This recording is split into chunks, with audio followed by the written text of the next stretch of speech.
everyone, welcome back to my channel. If you're new here, then hi, my name is Sumbul and I'm a psychology graduate student here at the University of Edinburgh.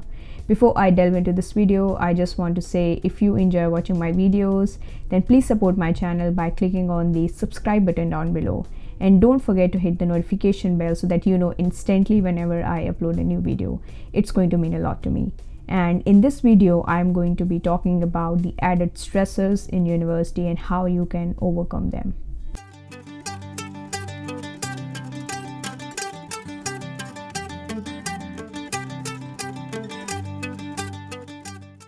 Stress is a part of life, as we know this. In a university, academic stress is very common. It's actually inevitable. There's too many commitments, there's exams, there's essays, there's presentations, there's tutorials, and so much more. It's like your life is revolving around deadlines when you're studying in a university. Plus, you also have your social and personal life to look after. But a student life in a university is not limited to academic stresses. There are added stresses as well. And although they are called as added stresses, sometimes they become the biggest and the only stresses of your life. And in this video, I want to talk about those added stresses based on my personal experiences. Now, there's no generalization here because everyone perceives things differently. As we know that perception is entirely subjective. So here I'm only going to be talking about things that I felt as an international student while pursuing my master's in the UK. This one is so important that I can't say that enough. Where you live matters a lot. This is something which I didn't realize here in the UK, but I learned a long time back when I was pursuing my undergraduate degree in my home country. The thing is, when you come back home after a long day filled with lectures, tutorials, maybe some frustrations, disappointments, or your worries around the deadlines, then you want a place that is peaceful. You do not want any interruptions or any stresses.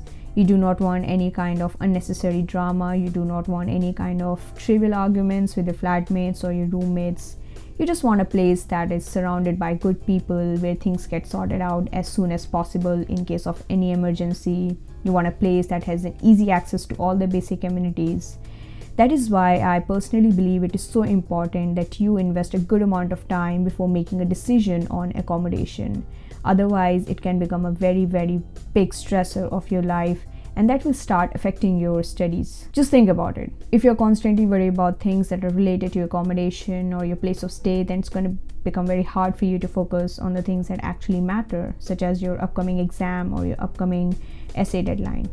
I want to clarify that by good accommodation, I don't mean someplace lavish that's completely out of your budget.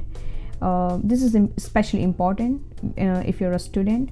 What I mean by a good accommodation or a good place is some place that's in your budget and a place that will give you mental peace. For that, you should always check out the reviews of different places before making a decision.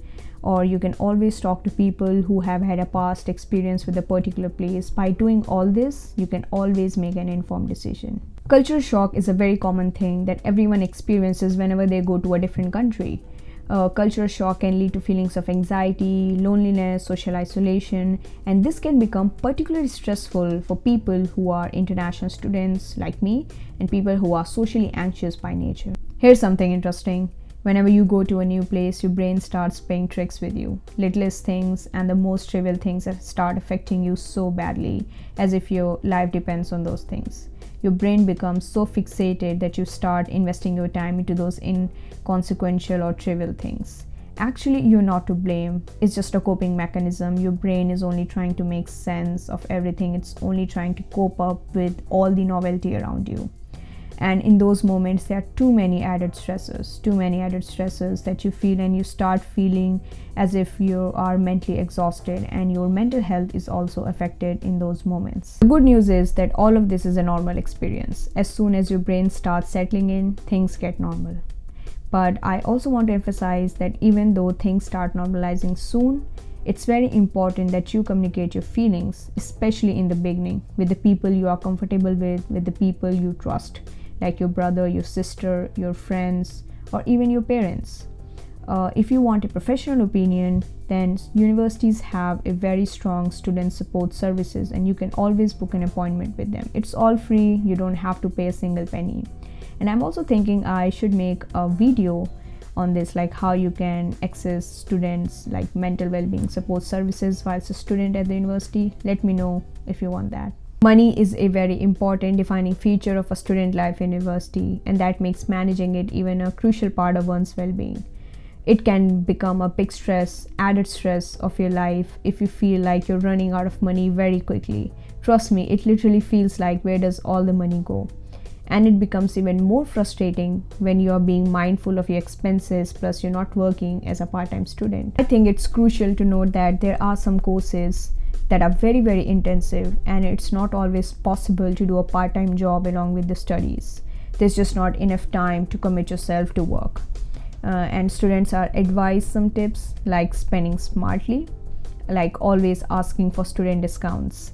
Even I ask for student discounts, and sometimes I get them, sometimes I don't, but I believe it's always worth a shot. Availing discounts is a good thing, but availing discounts does not mean you're never going to run out of money. It just doesn't work that way. If you feel like you're short on cash, you should definitely let your family or your close ones know. There's no point staying stressed because of money. And if you are fortunate enough to get the help from your family, then you should definitely let your family know. Because your main purpose in a university is supposed to be your studies. That should be your main focus, and money should never get in that way. That's it, guys. These are the added stresses a student may face in a university. Now, this list is obviously not exhaustive, as it's entirely based on my personal experiences. But if you have something to say about this, then put your comment in the comment section down below. I would love to hear what you have to say about this. Take care and stay happy.